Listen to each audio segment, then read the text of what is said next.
اور آپ کی لائی ہوئی جملہ شریعت کے دل و زبان سے اقرار اور اس کے مطابق عمل کیا جائے۔ اطیعوا اللہ واطیعوا الرسول واولی الامر منکم اور قل ان کنتم تحبون اللہ فاتبعونی یحببکم اللہ کی روشنی میں جملہ امور کے اندر آپ کی اطاعت و اتباع کی جائے۔ آپ نے امت سابقہ کے متعلق جو خبریں دی ہیں یا مستقبل میں واقع ہونے والی جو پیشین گوئیاں کی ہیں وما ینطق عن الہوی ان هو الا وحی یوحی کے مطابق ان کے حقانیت پر مکمل طور پر ایمان رکھا جائے۔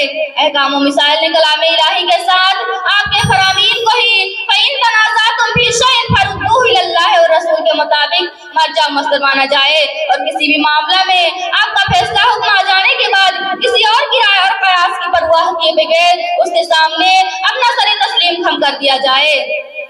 لہذا مناسب یہ ہے کہ ہم ایمان رسول کے لیے نفس قدسیہ کی زندگی کو ہی نمونہ بنائیں۔ اس لیے میں آپ کے سامنے مشت نمونہ اثر والے چند واقعات کی طرف صرف اشارہ کر دینا چاہتی ہوں کہ انہوں نے کس حد تک آپ کے لیے جان نثاری کی اور آپ کے ادنا خواہشات کی تکمیل کے خاطر اپنے ارمانوں کو کچل ڈالا۔ چنانچہ جنگ احد میں زیاد بن سکن رضی اللہ عنہ کا آپ کی جان کو بچانے کی خاطر اپنے جسم پر 70 سے زائد زخم کھا کر شہید ہو گئے، لیکن افسوس کہ آج کا مسلم طبقہ ایمان بالرسول کے ان تقاضوں کو بھلائے ہوئے تعلیمات نبوی سے منحرف ہو کر اپنے دین و ایمان کے اندر اتنی بدعتیں ایجاد کر چکا ہے کہ علمان والحفیظ چاہیے۔ لہذا ضرورت ہے کہ ہم ایمان بالرسالت کے دعوے کے بعد اس کے تقاضوں کو کما حقہ پورا کریں اور محمد صلی اللہ علیہ وسلم کے فرمان کے مستحق قرار پائیں۔ آخر میں اللہ رب العالمین سے دعا ہے کہ ہمیں اس کی توفیق عطا فرمائے، آمین ثم آمین۔ وآخر دعوانا الحمد للہ رب العالمین والسلام علیکم ورحمۃ اللہ وبرکاتہ۔ حنا پروین محمد رفیق کے بعد اسلمہ خانم عیدو میاں کو دعوت دیتا ہوں کہ وہ آئیں اور اپنے منتخب کردہ موضوع کی وضاحت کریں۔ ان کی تقریر کا عنوان ہے حقوق العباد کی اہمیت۔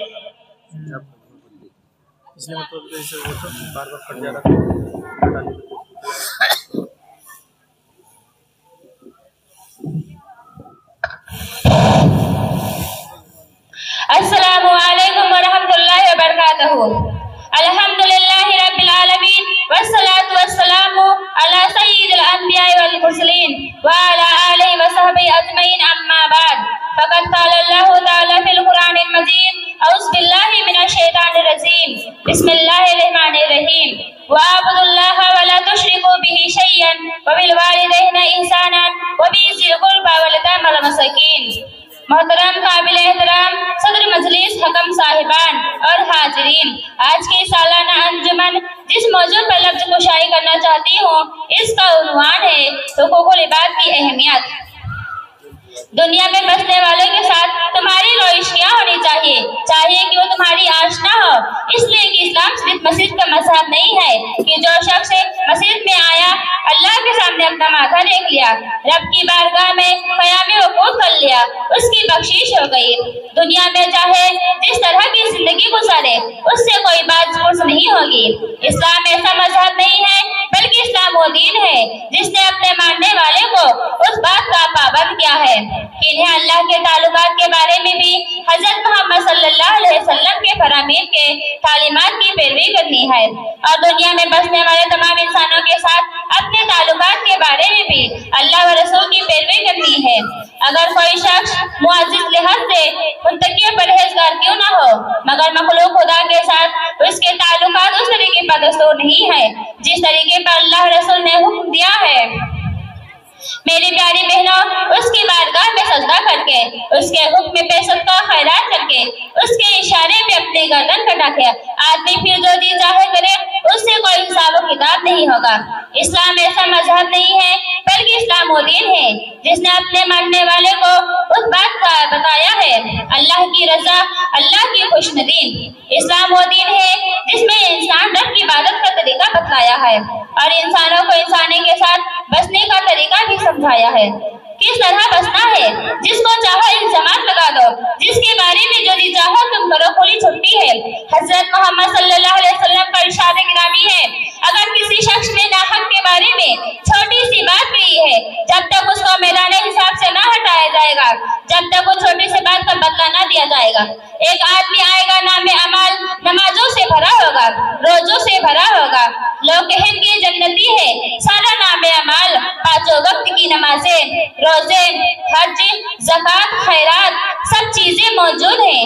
کہنے والا کوئی عام انسان نہیں، کوئی واعظ نہیں، کوئی مولوی نہیں، کہنے والا وہ ہے جس کے بارے میں عرش والے نے کیا کہا ہے کہ آج ہمیں اس بات کا بالکل احساس نہیں ہے۔ اسلام نے اپنے ماننے والے کو اس بات سے آگاہ کیا ہے۔ یاد رکھیں، اسلام صرف نماز، روزہ، حج، زکوٰۃ کا نام نہیں ہے، اپنے کو امیر اور ساتھی بٹھانے کا نام ہے، اپنے آپ کو اللہ کے اتارے ہوئے سرور کائنات حضرت محمد صلی اللہ علیہ وسلم کے عطا کردہ تعلیمات کے مطابق گزارنے کا نام ہے۔ وہ مسلمان نہیں جس کا سلوک اللہ کے بندوں کے ساتھ نہیں۔ اسی لیے حضرت محمد صلی اللہ علیہ وسلم نے اپنی زبان مبارک کو تھام کے کہا، اے لوگو، جہنم کا سد اس ہماری زبان کی وجہ سے ہے۔ یہ نہیں کہا بے نمازی ہونے کی وجہ سے ہے، زکوٰۃ دینے کی وجہ سے ہے، روزہ نہ رکھنے کی وجہ سے ہے۔ یہ نہیں کہا اور فرمایا اس زبان کی وجہ سے ہے۔ اپنی زبان کی حفاظت کرو اور زبان کے خلاف چلتی ہے۔ اسی لیے اچھی طرح ان باتوں کو اپنے ذہنوں میں بیٹھا لینا چاہیے۔ اپنے ماں باپ کا نافرمان جنت کی خوشبو بھی نہیں سونگے گا۔ یہ کون نافرمان ہے؟ جو نمازی ہے، اپنے آپ کو متقی و پرہیزگار کہلاتا ہے۔ اگر یہ نمازی ہوتا تو کہنے کی ضرورت نہ تھی کہ ماں باپ کا نافرمان جنت میں نہیں جائے گا، کیونکہ بے نمازی جنت میں جا ہی نہیں سکتا۔ نمازی کو کہا تب یہ سمجھتا ہے نماز کافی ہے۔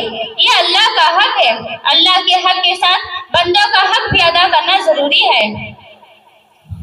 نہ دنیا سے، نہ دولت سے، نہ گھر آباد کرنے سے تسلی دل کو ملتی ہے خدا کو یاد کرنے سے۔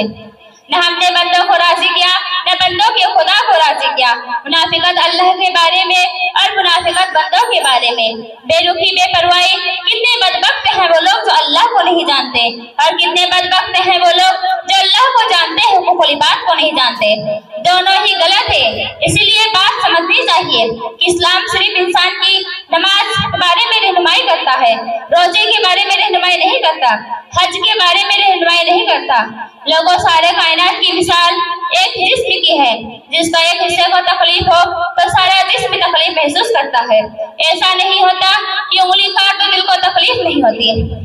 اب اللہ سے دعا ہے اللہ ہمیں قرآن و نبی کے مطابق اپنے حقوق کے ساتھ بندوں کے حقوق کی بھی نگہداشت توفیق عطا فرمائے، آمین۔ وآخر دعوانا الحمدللہ رب العالمین، والسلام علیکم ورحمۃ اللہ وبرکاتہ۔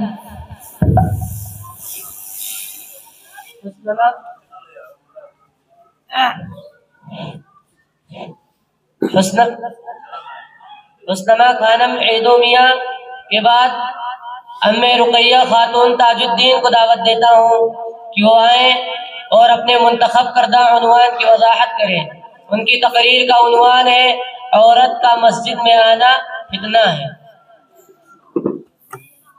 السلام علیکم ورحمۃ اللہ وبرکاتہ۔ الحمدللہ رب العالمین، والصلاة والسلام علی رسولہ الکریم وعلی آلہ وصحبہ اجمعین، اما بعد۔ اعوذ باللہ من الشیطان الرجیم، بسم اللہ الرحمن الرحیم۔ ومن اظلم ممن منع مساجد اللہ ان يذكر فيها اسمه وسعى في خرابها۔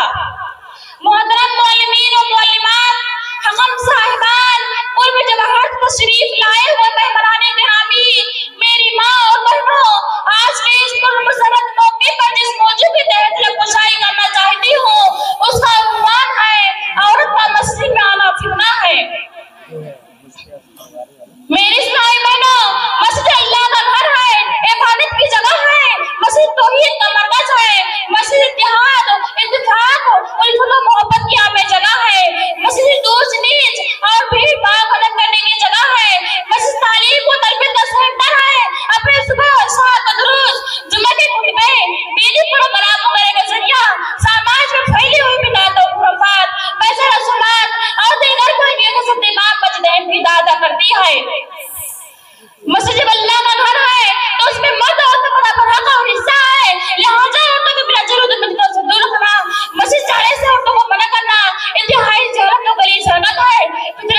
اللہ کے صلی اللہ علیہ وسلم فرمایا ہے، قرآن و حدیث کا مطالعہ بتاتا ہے کہ مسجد میں عورتوں کا بھی حق ہے، اس سے روکنا شرائع جائز نہیں ہے۔ پیارے نبی صلی اللہ علیہ وسلم نے فرمایا لا تقطعوا مع اللہ مساجد اللہ، تم اللہ کے بندیوں کو اللہ کے گھروں سے مت روکو۔ چنانچہ حضرت کوئی بھی صحابی کا معاملی تھا کہ مسجد نبی اور دیگر مساجد میں پجمان نماز کرنے کے لیے پردے کے ساتھ آیا کرتی تھی۔ یہ مومنہ عورتیں رسول کریم صلی اللہ علیہ وسلم کے ساتھ نماز فجر بھی حاضر ہوتی تھی، یعنی رسول اللہ صلی اللہ علیہ وسلم کی مطابق جماعت نماز کرتی تھی۔ خود پیارے نبی صلی اللہ علیہ وسلم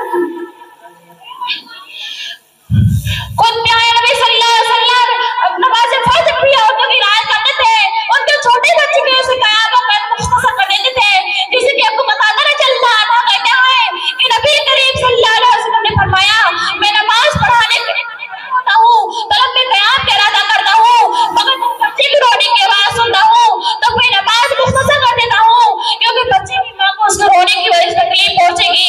مگر افسوس اور افسوس آج خواتین کو مسجد روکا جاتا ہے، ان کا مسجد میں آنا جانا حرام تصور کیا جاتا ہے۔ اگر کوئی خاتون مسجد میں قدم رکھے تو ایک بہت بڑے فتنے سے تعبیر کیا جاتا ہے، عورتوں کو مسجد میں قدم رکھنے کی ایک بہت بڑے فتنے سے تعبیر کیا جاتا ہے، عورتوں کی تعبیر کیا جاتا ہے۔ عورتوں پہ یہی وجہ ہے کہ آج عورتوں پہ جہالت بغاوت ہے، بے دینی اڑانیت ہے اور معاشرت کا پہلو طلاق ہے، کیونکہ جو ہم نے خواتین کو فیصلہ کر دیا تو پھر ہم نے ان کی تربیت کے لیے کیا چھوڑا۔ آج ہمارا یہ تو رونا ہے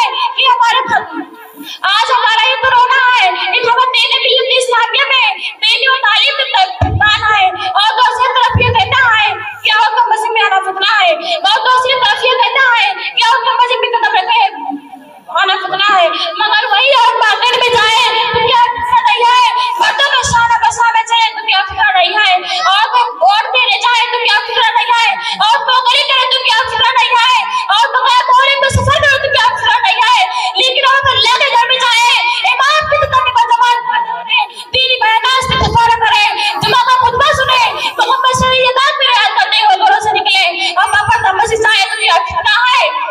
میری اسلامی ماں اور بہنوں، ایک دور عورتوں سے معلوم ہوا عورتوں کو مسجد میں قدم رکھنے کے لیے بہت بڑے فتنے سے تعبیر کرنا واللہ عورتوں پہ بہت بڑا ظلم ڈھانا ہے، حدیث میں رسول اللہ صلی اللہ علیہ وسلم کے شان میں گستاخی کرنا، دینی اور شہر کا مذاق اڑانا ہے۔ مسجد میں دنیا کا سب سے بڑا پاکیزہ مقام ہے، میں اللہ کا گھر ہے، مجھے دین و دب سکھنے کی جگہ ہے، تو اس کو روکنا ہے ایمان کی پہچان نہیں بلکہ جو ایمان کو افسرانا کے کردار کی پہچان ہے۔ قرآن کہتا ہے اس سے بڑا ظالم کون ہوگا جو اللہ کے گھروں سے لوگوں کو روکتا ہے، اس کا اللہ کا ذکر کیا جائے۔ معزز سامعین، میں اللہ کا گھر اور بڑی بھی اچھی چیز جا سکتی ہیں، اپنے رب کے بات پر ذکر کر سکتی ہیں۔ ہاں یہ بات ضرور ہے کہ اپنے گھر میں نماز پڑھنا اولا افضل ہے۔ اگر کوئی خاتون بیت میں قدم رکھے بیٹھ جائے تو ایک بہت بڑے فتنے سے تعبیر کرنا واللہ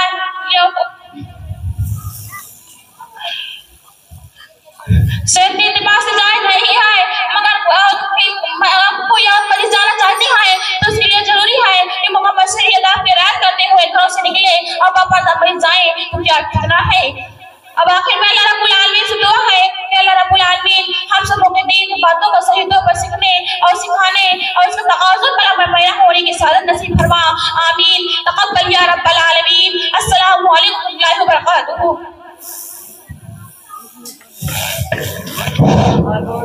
تاج الدین کے بعد ہمیں عفیفہ خاتون تاج الدین کو دعوت دیتا ہوں کہ وہ آئیں اور اپنے منتخب کردہ عنوان کی وضاحت کریں۔ ان کی تقریر کا عنوان ہے بیٹی کی طرف سے شادی کا پیغام معیوب نہیں۔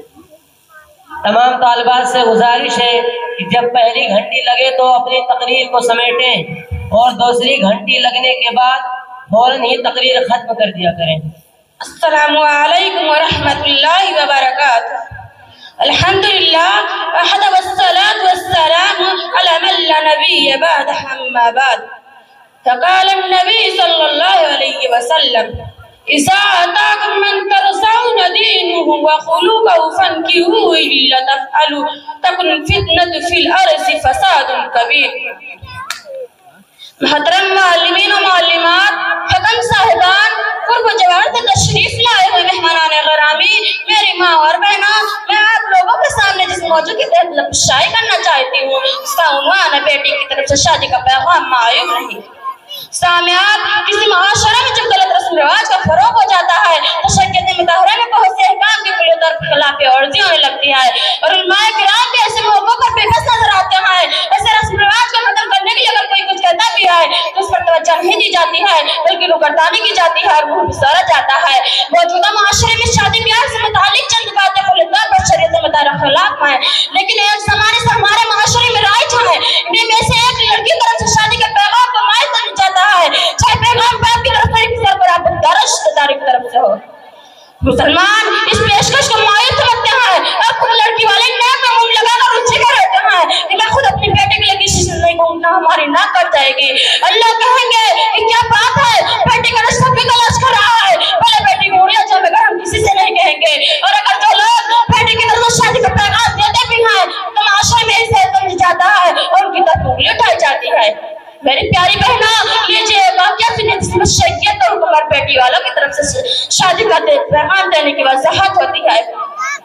حضرت ابو ہریرہ رضی اللہ عنہ بیان کرتے ہیں، خنیس بن حذافہ رضی اللہ عنہ جو عمر فاروق رضی اللہ عنہ کے داماد تھے، عمر فاروق کی بیٹی حفصہ رضی اللہ عنہ کی شادی حضرت خنیس بن حذافہ رضی اللہ عنہ سے ہوئی تھی، لیکن قصہ بدن میں ان کا ایسا زخم آیا کہ مدینہ منورہ واپس آنے کے بعد ان کی وفات ہو گئی، اور حضرت عمر کی بیٹی حفصہ رضی اللہ عنہ بیوہ ہو گئی۔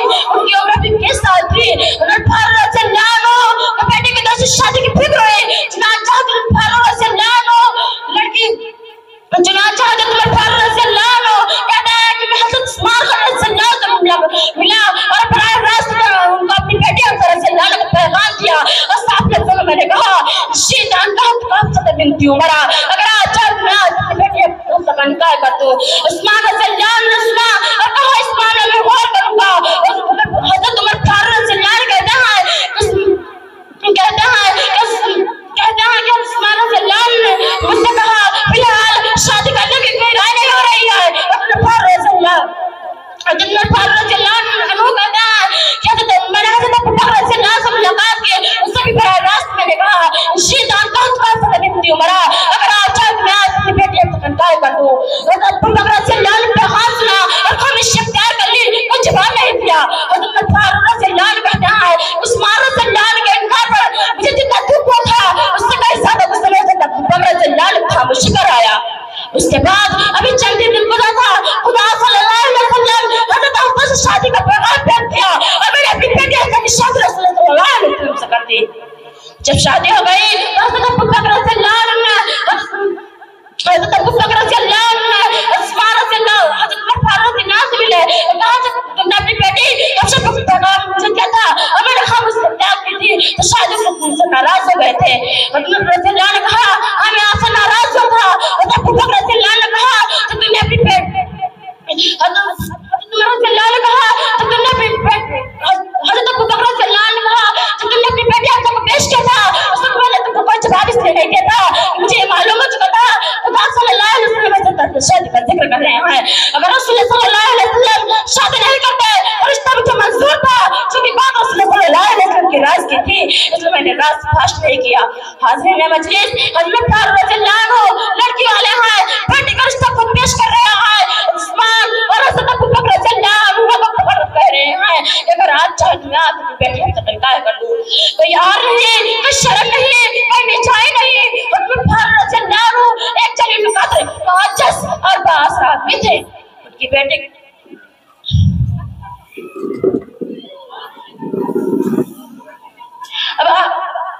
لہذا مسلمان کا فرض بنتا ہے کہ شریعت کی تعلیم پر عمل کرے اور غلط رسم رواج اپنا دامن محفوظ رکھے اور معاشرے میں بیٹی کی طرف سے دینے میں غلط سوچ ہے جتنی جلدی ممکن ہے اس غلط اور گھٹیا سوچ کو بدل دینا چاہیے۔ یا العالمین تو ہمیں اس کی توفیق دے، آمین۔ تقبل یا رب العالمین وصلی اللہ علی خیر خلقہ محمد وعلی آلہ وصحبہ اجمعین۔ السلام علیکم ورحمۃ اللہ وبرکاتہ۔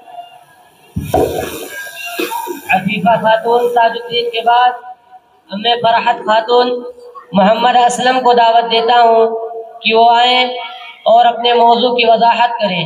ان کی تقریر کا عنوان ہے توحید۔ علیکم ورحمۃ اللہ وبرکاتہ. باتوں کی طرح ہم کلام کرتے ہیں، باتوں کی طرح ہم کلام کرتے ہیں. ہمارا اصول ہے کہ پہلے ہم سلام کرتے ہیں. نحمدہ و نصلی علی رسول الکریم، اما بعد، فقد قال اللہ تعالی فی کلام المجید والفرقان الحمید. اعوذ باللہ من الشیطان الرجیم، بسم اللہ الرحمن الرحیم. قابل صد احترام صد مجلس، حکم صاحبان، دور و قریب سے تشریف لائے ہوئے معزز و مکرم مہمانان گرامی، اساتذہ کرام، میری پیاری ماؤں اور بہنوں، آج کے اس سالانہ تقریب مقابل میں جس موضوع کے تحت لبخشائی کرنا چاہتی ہوں وہ ہے توحید. شروع کرتی ہوں رب کے نام سے جو مجھ کو ہمت دے، شروع کرتی ہوں رب کے نام سے جو مجھ کو ہمت دے. جہاں بھولوں بتا مجھ کو، جہاں بھٹکوں ہدایت دے. معزز سامعین و سامعات، اللہ تعالیٰ کا لاکھ لاکھ احسان ہے کہ اللہ نے ہمیں اور آپ کو ایمان کی دولت سے نوازا ہے اور اسی نبی کی امت میں پیدا فرمایا ہے جو امام الانبیاء، خاتم النبیین و مرسلین. اللہ تعالیٰ نے انسانوں کی ہدایت کے لیے تقریباً 1,24,000 انبیاء کرام کو اس دنیا میں بھیجا. تمام نبیوں کا طریقہ یہ تھا کہ اللہ ایک ہے، اسی پر ایمان لاؤ. کوئی معبود نہیں ہے، اللہ کے کوئی اولاد دینے والا نہیں ہے. اگر کوئی مسلمان یہ کہتا ہے کہ اللہ کے علاوہ کوئی دوسرا مشکل کشا حاجت روا ہے تو ایسے لوگوں کا ایمان خطرے میں جاتا ہے. اسی توحید کو سمجھانے کے لیے تمام انبیاء آئے اور طرح طرح کی تکلیف برداشت کیے، جس کو قرآن میں مختلف انداز میں مختلف جگہ بیان کیا ہے. معزز سامعین و سامعات، اللہ جب ابراہیم اسلام آئے تو لا الہ الا اللہ اللہ کہا گیا، موسیٰ علیہ السلام آئے تو لا الہ الا موسیٰ کلیم اللہ کہا گیا. غرض تمام لوگ کہ اللہ ایک ہے، اسی پر ایمان کو. اللہ کے علاوہ کوئی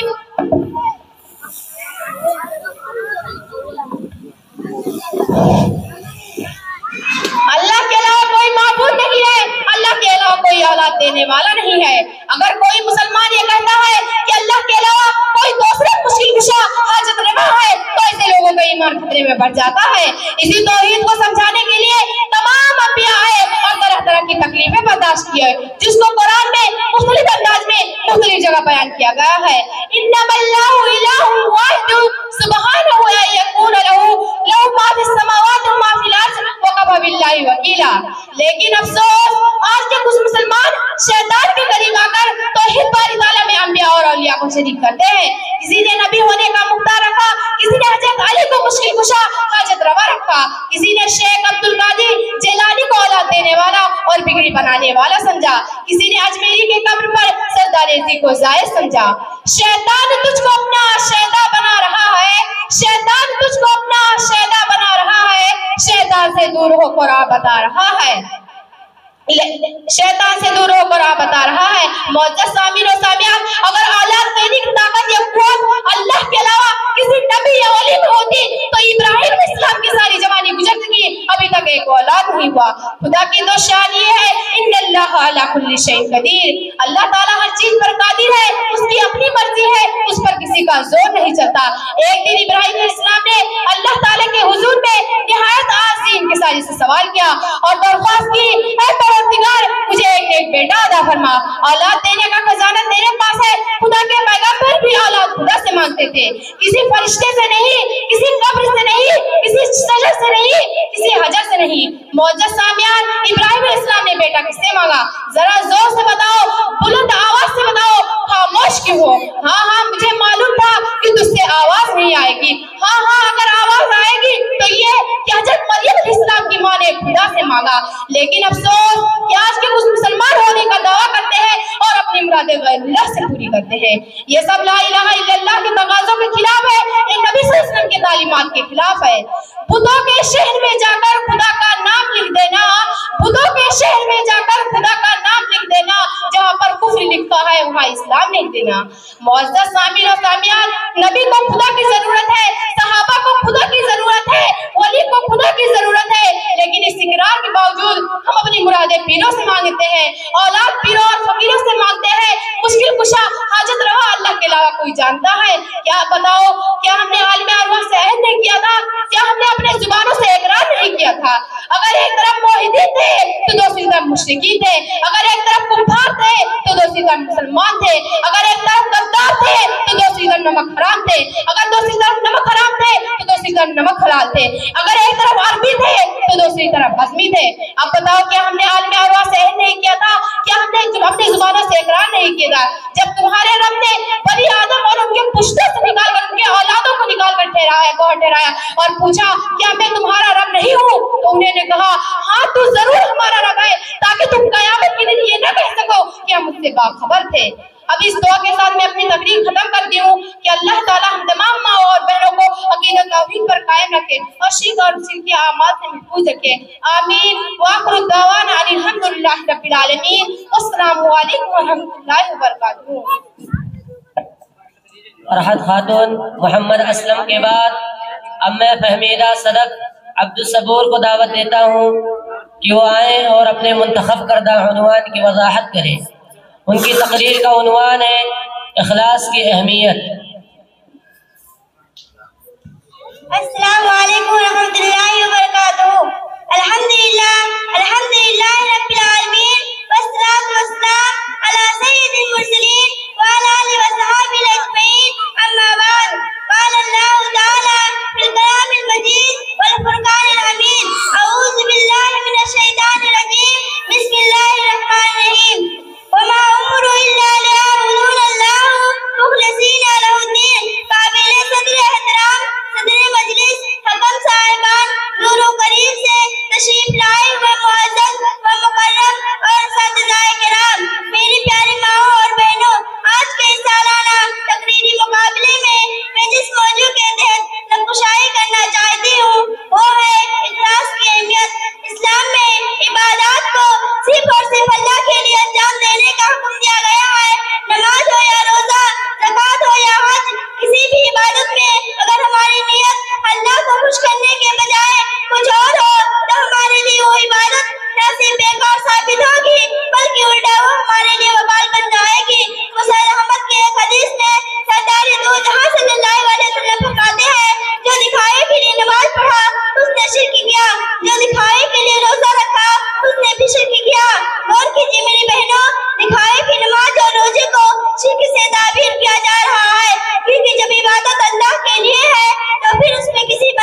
حمیدہ صدق عبدالصبور کے بعد امی گلناز جیس محمد کو دعوت دیتا ہوں کہ وہ آئیں اور اپنے منتخب کردہ موضوع کی وضاحت کریں۔ ان کی تقریر کا عنوان ہے توبہ کی فضیلت۔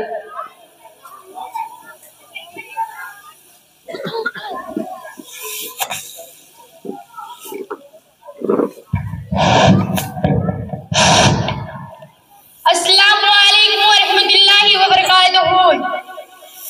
الحمدللہ رب العالمین وحدہ والصلاة والسلام علی من لا نبی بعد اما بعد فاعوذ باللہ من الشیطان الرجیم بسم اللہ الرحمن الرحیم فمن تاب من بعد ظلمه واصلح فإن اللہ یتوب علیہ۔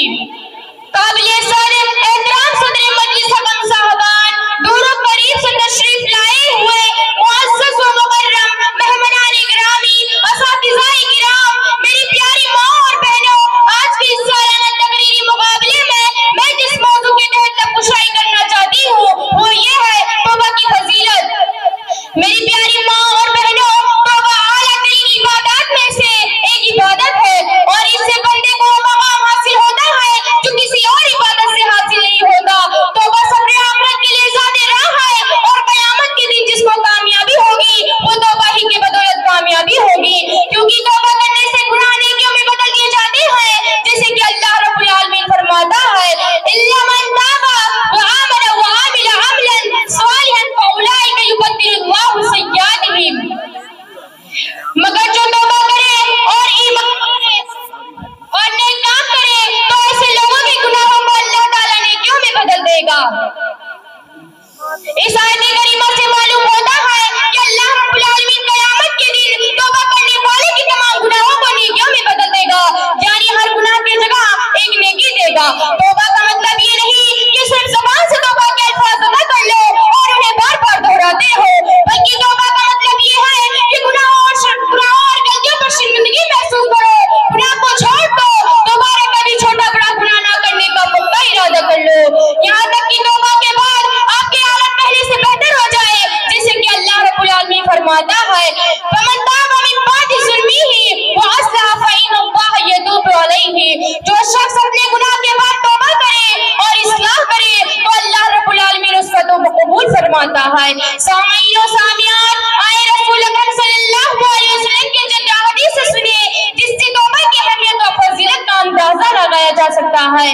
حضرت ابو ہریرہ رضی اللہ عنہ بیان کرتے ہیں کہ رسول اکرم صلی اللہ علیہ وسلم نے ارشاد فرمایا واللہ انی لا استغفر اللہ واتوب الیہ فی اليوم اکثر من 70 مرہ۔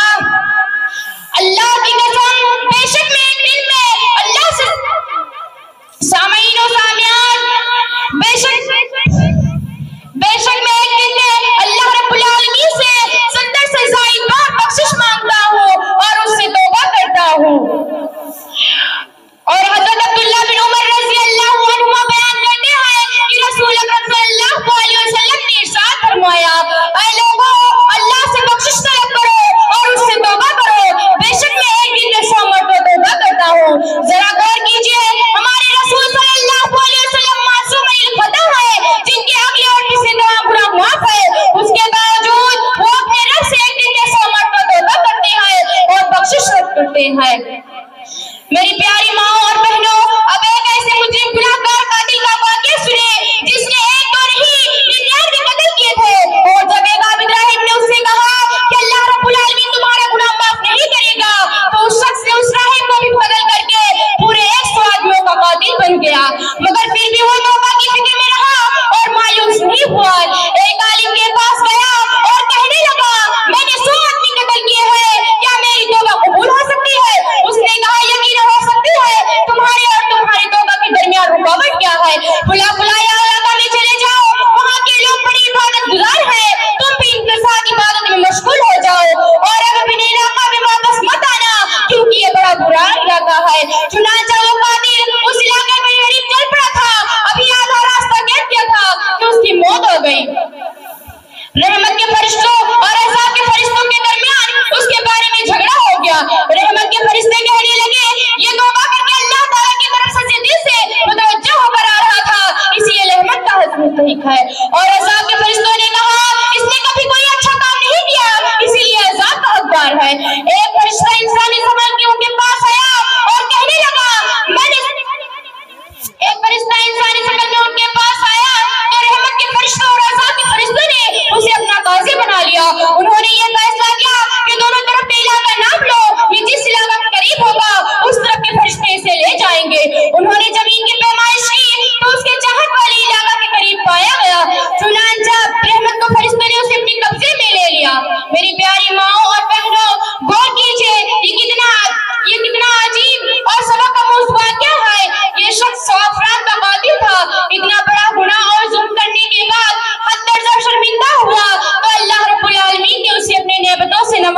اور اسے خوش نصیبوں میں شامل کر دیا۔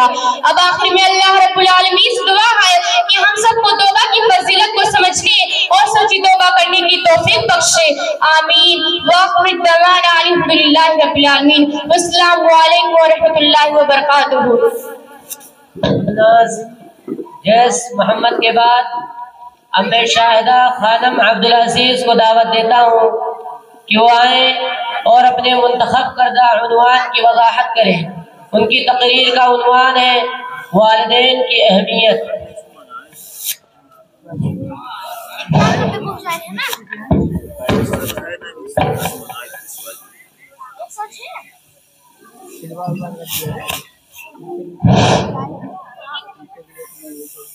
السلام علیکم ورحمۃ اللہ وبرکاتہ۔ الحمدللہ رب العالمین والصلاة والسلام علی من لا نبی بعد اما بعد۔ قال اللہ تعالی اعوذ باللہ من الشیطان الرجیم بسم اللہ الرحمن الرحیم وَإِن تَعُدُّوا نِعْمَتَ اللَّهِ لَا تُحْصُوهَا إِنَّ اللَّهَ لَغَفُورٌ رَحِيمٌ۔ قابل صدر احترام صدر مجلس، حکم صاحبان، دور و قریب سے تشریف لائے ہوئے معزز و مکرم مہمانان گرامی، اساتذہ کرام اور میری ماؤں اور بہنوں، آج کے اس سالانہ تقریری مقابلے میں جس موضوع کی تحت پر گفتگو کرنی چاہتی ہوں اس کا عنوان ہے والدین کی اہمیت۔ اللہ رب العالمین کی نعمتیں ہم پر بے پایہ ہیں۔ اگر ہم اللہ رب العالمین کی نعمتوں کو شمار کرنا چاہیں تو کبھی نہیں کر سکتے۔ ارشاد باری تعالیٰ ہے وَإِن تَعُدُّوا نِعْمَتَ اللَّهِ لَا تُحْصُوهَا إِنَّ اللَّهَ لَغَفُورٌ رَحِيمٌ۔ اگر تم اللہ رب العالمین کی نعمتوں کو شمار کرنا چاہو تو تم اسے نہیں کر سکتے۔ بے شک اللہ تعالیٰ بڑا بخشنے والا مہربان ہے۔ اللہ رب العالمین کی بے شمار نعمتوں میں سے ایک عظیم اور بے بہا نعمت ہمارے والدین ہیں، اور اللہ رب العالمین نے ہمیں والدین جیسی قیمتی سرمایہ دے کر ہم پر بہت بڑا احسان کیا ہے، کیونکہ ایک انسان پر ماں کے جو احسانات ہوتے ہیں اتنے احسانات کسی اور کے نہیں ہوتے۔ پیدائش سے قبل کے مسائل اور تکلیفیں، پیدائش کے وقت کا درد اور پریشانی، اور پیدائش کے بعد اس کی مکمل حفاظت اور نگہداشت کرنا، اس کو مسکراتے دیکھ کر ہر غم کو بھول جانا اور معمولی دکھ پر ہر خوشی کو بھول جانا، یہ مثال دنیا میں والدین کے علاوہ اور کہاں مل سکتی ہے۔ بچے کی تعلیم و تربیت کا پورا خیال اور انتظام کرنا اور غلط ماحول سے بچانے کی پوری فکر ہوتی ہے، اور اس کے مستقبل کی زندگی کے لیے مکمل قد و کاوش اور وسعت سے بڑھ کر اس کا بوجھ اٹھانا یہ والدین کے علاوہ اور کون کر سکتا ہے۔ اسی لیے کہا گیا ہے دنیا میں والدین کے احسان کا کوئی ثانی نہیں، لیکن عموماً اولاد بڑے عمر والدین سے بچھڑ جاتی ہے اور ان کے احسان کو بھول جاتی ہے، بڑھاپے کی عمر میں ان کا خیال نہیں کرتی اور ان کو چھوڑ دیتی ہے اور گھر سے باہر کر دیتی ہے، اور ان والدین کو جنہوں نے اس کو کم سن عمر میں تکلیفوں پر تکلیفیں جھیل کر اس کو پالا پوسا اور بڑا کیا، اپنی خواہشوں کو ترک کرتے ہوئے ان کی خواہشوں کو پورا کیا۔ آج کی نوجوانوں کی نسل اپنی ماں کی اتنی خدمت کر رہی ہے اور اپنی ماں کو تم اس وقت چھوڑ رہے ہو جب تمہیں تمہاری ماں کی ضرورت ہوتی ہے۔ ارشاد باری تعالیٰ ہے وَعَبْدُ اللَّهَ وَلَا تُشْرِكُوا بِهِ شَيْئًا وَبِالْوَالِدَيْنِ إِحْسَانًا۔ توحید اور اپنی عبادت کے ساتھ ساتھ اللہ نے والدین کے ساتھ حسن سلوک کرنے کا حکم دیا ہے، جس سے والدین کے ساتھ حسن سلوک کرنے کی اہمیت کا اندازہ ہوتا ہے۔